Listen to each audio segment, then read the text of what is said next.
नमस्कार, नमस्कार, नमस्कार दोस्तों। मैं Nikhilesh Jain Hindi chess base India channel पर आप सभी का हार्दिक अभिनंदन करता हूं। दोस्तों, कल रात जब आप सभी सो रहे थे, इतिहास बन गया। इतिहास यूं बना कि भारत के आर प्रज्ञानंदा ने टाटा स्टील मास्टर्स के चौथे राउंड में विश्व के नंबर 2 खिलाड़ी, जो कि आने वाले समय में विश्व चैंपियनशिप का फाइनल खेलने वाले हैं, विश्व चैंपियन बनने के दावेदार हैं, उनको एक मैराथन मुकाबले में पराजित कर दिया। और इसके साथ ही प्रज्ञानंदा सब एक तो आप देखें तो सबसे युवा खिलाड़ी बन गए हैं भारत के इतिहास के, जिसने किसी 2800 के खिलाड़ी को हराया। और इसके आनंद जी के बाद दूसरे खिलाड़ी ओवरऑल बने हैं जिन्होंने किसी 2800 प्लस के प्लेयर को क्लासिकल मुकाबले में पराजित किया।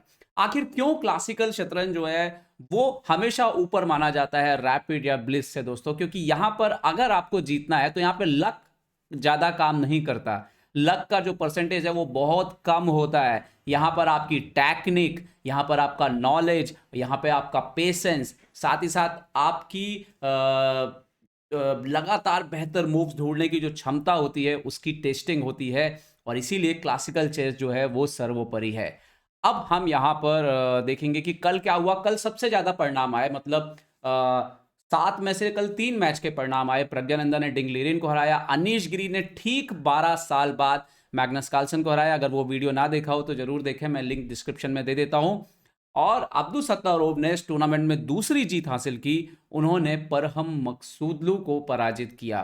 तो परहम मकसूदलू को पराजित करने के साथ अब अब्दुल सत्तारोव और अनीश गिरी जो है वो 3 अंक बना करके जो है वो ज्वाइंट लीड पर चल रहे हैं। तो आइए देखते हैं अब वो मुकाबला जो प्रज्ञानंदा ने इतिहास रचा दुनिया के नंबर 2 खिलाड़ी डिंग लीरेन को हरा करके। तो प्रज्ञानंदा जो है इस मैच में ब्लैक पीसेस से, और बड़ी बात कि ब्लैक पीसेस से ये मैच जीता है उन्होंने। E4 से शुरुआत हुई यहाँ पर। और डिंग लीरेन बहुत ही एक्सपीरियंस प्लेयर है। आपने खुद देखा कि मैग्नस कार्लसन तक उनके खिलाफ कोई खास एज हासिल नहीं कर पाए थे। Okay, E4, E5, night F3, night C6, bishop C4, Italian opening उन्होंने खेली।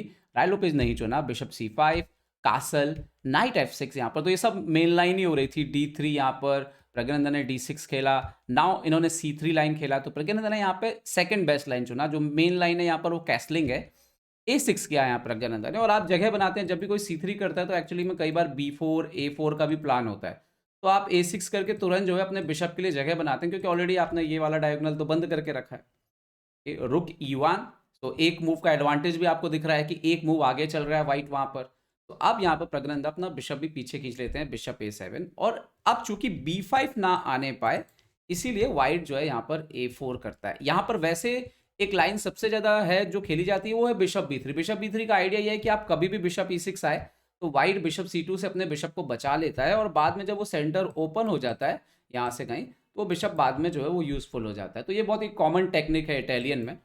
बट यहाँ पर डिंग लीरेन ने जो है उस बिशप को पीछे ले जाने का प्लान नहीं किया। उन्होंने A4 किया। प्रज्ञानंदा ने पहले तो कैसलिंग किया। अब यहाँ पर H3 किया डिंग लीरेन ने। मोस्ट प्रॉब्ली जो है बिशप G4 को स्टॉप करना है आपको। अब यहाँ पर प्रज्ञानंदा खेलते हैं बिशप E6 सामने रख देते हैं एक्सचेंज करने के लिए। Bishop into E6, pawn into E6, और यहाँ पर बिशप E3 खेलते हैं अब डिंग लीरेन। अब अगर आप डाटाबेस में जाओगे तो आपको यहाँ पर गेम तो मिलेंगे लेकिन कम गेम मिलेंगे। लेकिन हालांकि टॉप लेवल पे बहुत ज़्यादा गेम, जितने भी गेम हुए वो अधिकतर टॉप लेवल पे हुए। 29 गेम हुए हैं इससे पहले। और मैं आपको बता देता हूँ कि व्हाइट से किसने किसने इस लाइन को खेला है। MVL ने खेला है, गिरी ने खेला है, आनंद जी ने खेला है, गांगुली ने खेला है, नीमन हंस ने खेला है, बोरिस सेवचेंको ने खेला है। तो बहुत सारे अच्छे ग्रैंड मास्टर्स ने व्हाइट से इस लाइन को चुना है। अब यहाँ पर हमारे प्रज्ञानंदा जो है बिशप इंटू E3 मार देते हैं। और इससे पहले जितने भी मैच हुए हैं, 24 गेम है, मैं फिर से नाम ले रहा हूँ, गिरी, नीमन हंस, लागरेव, गांगुली, सारे के सारे लोगों ने यहाँ पर F इंटू E3 ही मारा है। सॉरी, सारे के सारे लोगों ने यहाँ पर रुक इंटू E3 ही मारा है। लेकिन डिंग लीरेन यहाँ पर F इंटू E3 मारते हैं, जो कि नॉवेल्टी है। मतलब इससे पहले ये कभी नहीं खेला गया। अब इसके बाद पोजीशन बिल्कुल फ्रेश हो जाती है। ओके, प्रज्ञानंदा भी A5 कर देते हैं आपके B4 को रोकने के लिए। डिंग लीरेन अपना आखिरी मोहरा निकालते हैं, नाइट BD2, क्वीन D7। अभी रुक को पीछे लाके यहाँ पे डबल करने का है, जरूरत पड़ने पर D5 की तैयारी है, नेचुरल मूव। अब यहाँ पर डिंग लीरेन क्वीन B3 आते हैं, प्रज्ञानंदा B6 करते हैं, डिंग लीरेन लेकर के आते हैं अपना रुक के D1। वाइट यहाँ तक बिल्कुल ठीक था, कहीं से भी नहीं लग रहा था कि इस मैच पे किसी का कोई फेवर है। लग रहा था कि ये करीब करीब ड्रॉ की तरफ गेम जा रहा है। प्रज्ञानंदा ने किंग H8 हटाया क्योंकि क्वीन चूंकि इसी डायगोनल पर है, तो इट्स बेटर कि आप जो है यहाँ से हट जाएं। ठीक है, नाउ क्वीन B5, और ये वो पोजीशन था जहाँ पे प्रज्ञानंदा ने डिसाइड किया कि वो एक्सचेंज के लिए जाते हैं, क्योंकि उनको पता है भाई डिंगलिरियन का स्ट्रेंथ क्या है, वो धीरे धीरे कैसे प्रेशर डाल सकते हैं। तो यहाँ पर हुआ नाइट D8, उन्होंने खेला queen into D7, night into D7, और व्हाइट खेलता है D4। और यहाँ तक जब मैं भी मैच देख रहा था तो मुझे नहीं लग रहा था कि कुछ इस मैच में रिजल्ट आएगा, मुझे ये लग रहा था कि प्रज्ञानंदा होल्ड कर लेना चाहिए इस पोजीशन को। अब देखिए आगे होता है क्या। अब देखिए उन्होंने अटैक किया है E5 के पॉन पे, अगर आप मारते हैं तो उनका पॉन सीधा हो जाएगा जो कि व्हाइट के लिए फेवर करेगा। अगर आप नहीं मारोगे तो यहाँ पर पॉन डबल होने का खतरा है, night into E5, night into, तो अभी यहाँ पे प्रज्ञानंदा खेलते हैं नाइट F7 और सपोर्ट लगा देते हैं। अब इसके बाद देखिए कि किंग लीरेन क्या करते हैं, अपने किंग को पास लाने का प्रयास करते हैं किंग F2 से, लेकिन इस बात का फायदा प्रज्ञानंदा उठाते हैं और वो समझते हैं कि इस पोजीशन में अगर एक नाइट कम हो जाए तो ब्लैक के लिए ज़्यादा आसान हो जाएगा खेलना बजाय कि व्हाइट के। तो खेलते हैं नाइट G5, पिनिंग है, आप नाइट को मार नहीं सकते, किंग E2, सो नाइट F3, नाइट F3, एक नाइट उन्होंने बहुत ही स्मार्ट तरीके से एक्सचेंज कर दिया। अब वो जाते हैं नाइट F6, और आप देखिए अभी E4 पर अटैक है। अब यहाँ पे ना अलग अलग तरह की चीज़ें हो सकती है, जैसे अगर कोई D5 मारे तो नाइट E4 आ रहा है, ED6 तो पॉन इंटू D6, और ये ब्लैक के लिए फाइन है। तो निश्चित तौर पे इस बात का भी ये भी ध्यान रखना होगा कि डिंग लीरेन जैसे प्लेयर जो हैं और प्रज्ञानंदा का जो रेटिंग का डिफरेंस है, डेफिनेटली डिंग लीरेन उस छोटी पोजीशन पे भी कहीं ना कहीं एडवांटेज के लिए देख रहे होते हैं, नहीं तो अगर उन्हें ड्रॉ खेलना होता है तो वो कहीं भी आसानी से इस तरह की पोजीशन लेके इजी ड्रॉ की तरफ जा सकते थे। तो प्लेयर क्या करते हैं कि कॉम्प्लिकेट करने की कोशिश करते हैं, क्योंकि उनको लगता है कि शायद जो यंग प्लेयर है, जो छोटा प्लेयर है, शायद वो गलती करेगा और हम कहीं फायदा लेंगे, लेकिन इस बार हो गया उल्टा। तो नेक्स्ट मूव यहाँ पर इन्होंने खेला किंग G8। प्रज्ञानंदा ने बोला कि चलो मैं भी अपना जो है वो भी अपना राजा जो है वो लेके आता हूँ। तो नाउ रुक F1 खेला यहाँ पर इन्होंने, ओपन फाइल में लेकर के अपने रुक को, और प्रज्ञानंदा भी अपने पीसेस को उन्होंने सेंट्रलाइज करना शुरू कर दिया। रुक F, अब यहाँ पे रुक F8। अब आइडिया ये है कि जब E इंटू D4 अगर मारना पड़ा तो उसके बाद हम E5 के लिए तैयार हैं। यहाँ पर रुक F3, सो नाउ रुक A D8, यहाँ पर G4 खेला और दबाव बनाने की कोशिश की डिंग लीरेन ने। अब ये वो पोजीशन था कि जहां पर प्रज्ञानंदा को लगा कि अगर कुछ भी करना है तो अभी करना होगा। प्रज्ञानंदा ने यहाँ पे गुड मूव खेला D5। अभी अगर D इंटू E5 मारा जाएगा तो नाइट D7 आ रहा है, पॉन रिकवर होगा विद द रुक पर अटैक के साथ। अगर G5 डायरेक्ट करते हैं यहाँ पर तो night E4, night E4, D4, रुक F1। हालांकि ये पोजीशन जो है ये वाइट के लिए ज़्यादा बेटर होती, लेकिन यहाँ पर देखिए डिंग ने क्या किया, वो डायरेक्ट रुक पीछे गए, और जो उन्होंने शायद मिस किया वो मैं आपको दिखाता हूँ। E into D4, C into D4, D into E4, ये पॉन मारा, और जो चीज़ शायद उनसे मिस हुई कि जब वो पॉन को G5 पे पुश करेंगे, ये जो घोड़ा है अब वो D7 जाने के लिए फोर्स नहीं है, क्योंकि D5 का स्क्वायर खाली हो गया है, तो ये घोड़ा चला गया नाइट D5। अभी भी लगता है चलो सब ठीक है, कोई दिक्कत नहीं, पॉन रिकवर हो गया नाइट E4, लेकिन प्रॉब्लम है कि ये राजा सेंटर पर है और रुक उसी लाइन पर है, और ऐसे में प्रज्ञानंदा का E5 आ गया, और इसके बाद प्रज्ञानंदा का पोजीशन निश्चित तौर पे बेटर था। अब यहाँ पे देखो मैं आपको दिखाता हूँ कि अगर D5 मारा तो रुक E5 के बाद आप देखिए ये नाइट अगर हटेगा तो रुक इंटू E3 आ रहा है, बिकॉज नाइट के सपोर्ट के, और ये पोजीशन कलॉप्स हो सकती है क्योंकि किंग सेंटर पर है और अलग अलग पॉन भी मर सकते हैं। ठीक है, तो उन्होंने खेला रुक F5 यहाँ पे डिंग लीरेन ने। प्रज्ञानंदा ने यहाँ पे गुड मूव खेला नाइट B4। अब ये नाइट B4 क्यों काम आएगा अभी आप देखना आगे क्या होता है। उन्होंने मारा यहाँ पर D इंटू E5, शायद यहाँ पर एनालिसिस में समझ में आता है कि वो पोजीशन क्लोज रखते तो ज़्यादा बेहतर होता। अब उन्होंने जब D इंटू E5 मारा तो प्रज्ञानंदा ने खेला रुक into D1, king into D1, और फिर वो जो नाइट था B4 पे वो जंप करता है D3 पे, और यहाँ पर एक पॉन जो है वो रिटर्न है, यहाँ पर बराबरी कर लेनी है। किंग C2 वापस आए, so now night into E5। अच्छा ये पोजीशन भी अगर आप देखोगे तो आप बोलोगे कि पॉन तो बराबर है भाई, दोनों के पास 5-5 पॉन है, तो प्रज्ञानंदा के पास एडवांटेज क्या है? एडवांटेज प्रज्ञानंदा के पास दो चीज़ों का हो रहा है। एक तो ये नाइट अच्छा खेल रहा है, दूसरा ये रुक ओपन फाइल में, और तीसरा ये जो पॉन स्ट्रक्चर है, जो पॉन बिखरे हुए हैं, ये पॉन चलो तो अलग है, ये पॉन चेन बराबर है लेकिन फिर भी पॉन बिखरे हुए हैं, एक दूसरे के सपोर्ट में नजर नहीं आ रहे हैं, और यही मेन प्रॉब्लम नजर आ रही थी। जबकि आप ब्लैक के पॉन देखो अभी एकदम एक दूसरे से सपोर्ट पे हैं, और कहीं से भी ब्लैक के पॉन में कोई वीकनेस नहीं दिखती है। तो वो जो E3 का पॉन था वो मेजर प्रॉब्लम बनता जा रहा था। लेकिन यहाँ पर मैं एक बात ये भी जोड़ना चाहूँगा कि ऐसे हमने पता नहीं कितने मैच देखे हैं जहाँ पर डिंग लीरेन जैसे प्लेयर, मैग्नस कार्लसन जैसे प्लेयर एक पॉइंट डाउन भी मैच ड्रॉ करा लेते हैं। तो यहाँ पर हमें प्रज्ञानंदा के एंड गेम स्किल्स की बहुत तारीफ करनी होगी। हालांकि प्रज्ञानंदा अपने इंटरव्यू में बोलते हैं कि मेरी टेक्निक शायद सबसे बेस्ट नहीं थी, लेकिन वहाँ पे आसान नहीं था चालें ढूंढना क्योंकि बहुत सारे ऑप्शंस थे। बट जो हमारा ओपिनियन है, प्रज्ञानंदा ने डिंग लीरेन जैसे प्लेयर को इस एंड गेम में प्रेस करके हराया है, वो वाकई कमाल है। और एक संकेत है कि वो भी कितने बड़े खिलाड़ी, जैसे मैंने इस टूर्नामेंट के शुरू में बोला था कि प्रज्ञानंदा अंडर रेटेड है अभी, और बहुत जल्दी 2700 जो है इस टूर्नामेंट से पार कर जाएंगे, अगर आप मेरी पहली रिपोर्ट सुनोगे टूर्नामेंट के पहले की तो।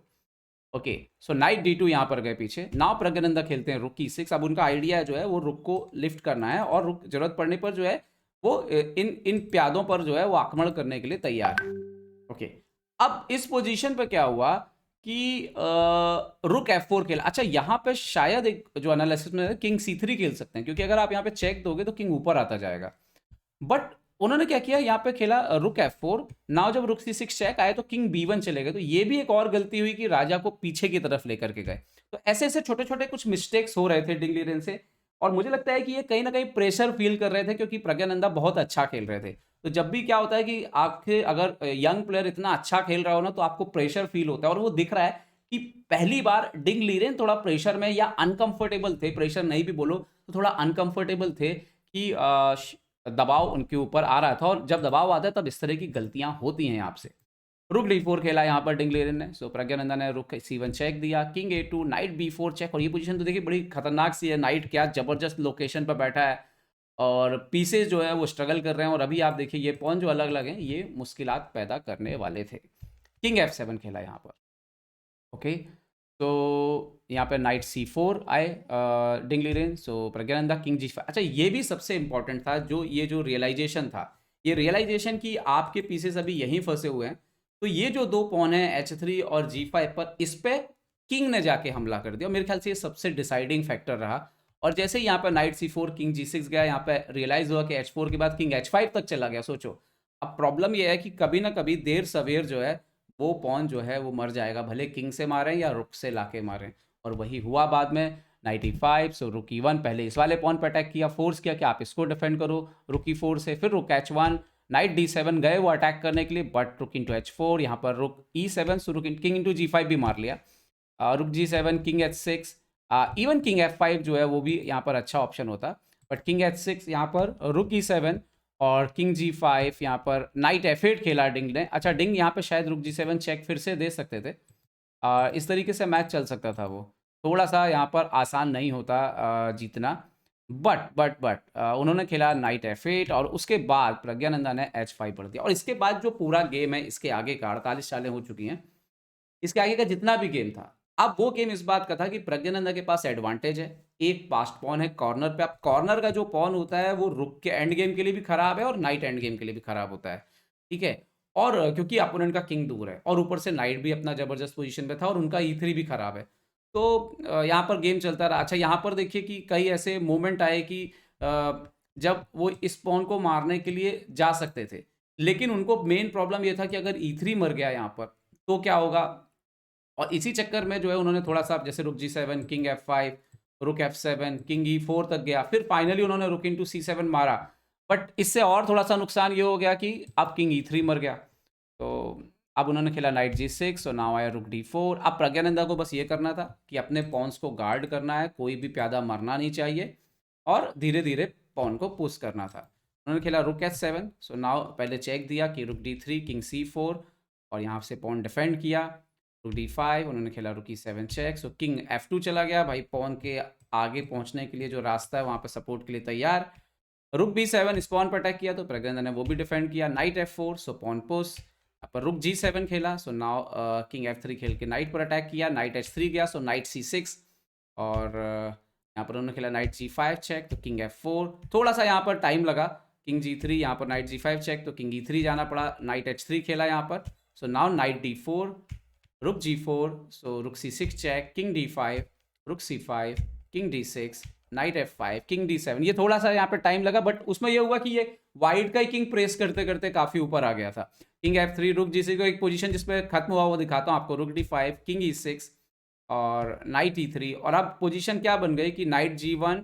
अभी ये पॉन को रोकने में एक्चुअली क्या हुआ कि पूरा दबाव, पूरी मशीनरी लग गई, लेकिन इन रिजल्ट लास्ट में ये होगा कि ये दो पॉन अकेले पड़ जाएंगे, और वही हुआ, नाइट H3, सो नाउ रुक D4। अभी आप देखिए A4 का पॉन मर रहा है, तो उन्होंने खेला B3, सो नाउ रुक B4, अभी B3 का मरना तय है, रुक F6 रखा ताकि किंग F4 वगैरह आ जाए, तो रुक F4 चेक वगैरह आ जाए। उन्होंने खेल दिया किंग D3 और इसके बाद डिंगलेट ने रिज़ाइन कर दिया क्योंकि उनको पता था कि अगर ये पॉन मार भी लिया तो अब ये 2 पॉन नहीं बचेंगे और फिर 2 पास्ट पॉन कॉर्नर से पास है और डिंगलेट ने हार स्वीकार कर ली। तो कमाल की जीत प्रज्ञानंदा की। इस तरह से प्रेशर को मेंटेन करना वर्ल्ड नंबर 2 के सामने, कंटिन्यू प्रेशर बनाए रखना और सही समय पर सही चालें ढूंढना, अपने एडवांटेज को धीरे धीरे इंप्रूव करते रहना, ये जो खासियत हैं ये तो विश्व चैंपियंस में होती हैं। प्रज्ञानंदा जो है 2700 की तरफ कदम बढ़ा चुके हैं। लाइव रेटिंग करीब करीब 2693 जो है वो पहुंच गई है, 2693 के आसपास है लाइव रेटिंग करीब करीब। तो जैसा कि लग रहा है कि इस टूर्नामेंट में प्रज्ञानंदा भारत के अगले 2700 क्रॉस करने वाले खिलाड़ी जो है वो बनने के लिए एकदम तैयार हैं। उम्मीद करता हूँ वीडियो आपको पसंद आया होगा। पसंद आया तो लाइक शेयर और सब्सक्राइब करना ना भूलें। देखते रहिए chess base India. Chess base India के लिए मैं निखिलेश जैन। जय हिंद दोस्तों।